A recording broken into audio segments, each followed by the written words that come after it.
What if I told you the budget Galaxy S25 FE might actually be the smartest phone in Samsung's entire 2025 lineup? Yeah, not the Ultra, not the Fold, the FE. Sounds wild, right? But wait till you hear what Samsung just did. This phone is defying expectations left and right, but also playing it weirdly safe in places you wouldn't expect. Let's unpack it all. Welcome back, viewers. Sam here. If you love tech that makes you do a double take, hit that like button. And if straight-up hype-free insights are your vibe, go ahead and subscribe for more. Alright, first plot twist, the processor. Everyone was bracing for a watered-down Exynos 2400E, or maybe even a surprise MediaTek drop. But guess what just showed up in a Geekbench leak? The full-power Exynos 2400. Not diet, not light, the real flagship chip. That's the same one from Samsung's premium S25 models. And the best part? No region locking. This might actually be a universal chipset release. For a fan edition, that's practically unheard of. Add in 8 GB of RAM and suddenly you're looking at a device that doesn't just multitask, it glides. Apps launch faster, background tasks stay alive longer, and gaming? Smooth. But it gets better. Android 16 is pre-installed. No updates, no delays. Right out of the box, you're future ready. That's a power move. Now let's talk cameras. And things start getting spicy here. On the front, we've got a 12MP selfie shooter, up from 10MP on the S24 FE. Doesn't sound huge, right? But here's the kicker. It's the same sensor used in the regular S25 and even the Ultra. So while the number isn't blowing minds, the actual photo quality might. Better portraits, sharper details, stronger HDR. Basically, your selfies are going pro. Rear camera setup, it's a mix of old and new.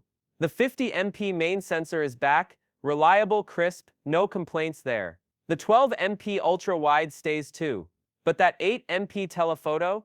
Yep, unchanged. Still 3x optical zoom, still the same lens as the last two FE models. No upgrades, no surprises.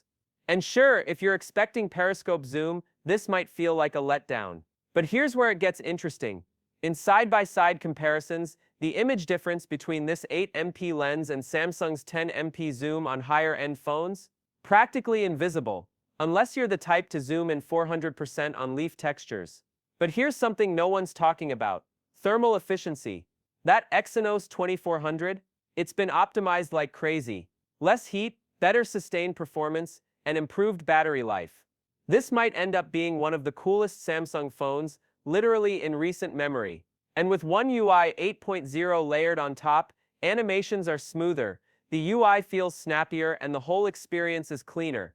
Speaking of battery, Samsung hasn't confirmed exact specs yet, but internal leaks suggest we're looking at similar capacity to the S24 FE with slightly faster charging. Nothing crazy, but just enough of a bump to make a difference. And about that launch window, it's coming in hot right after the Galaxy Z Fold 7 and Flip 7 take center stage. Fall 2025 is looking stacked, but don't sleep on the FE, it's the quiet overachiever in a room full of flashy siblings. So where does that leave us? The Galaxy S25 FE is kind of like that low-key friend who doesn't show off, but always delivers. You're getting top-tier software, a surprisingly powerful chip, solid cameras, and likely the longest update promise Samsung's ever offered, possibly 7 years. That's longer than some relationships.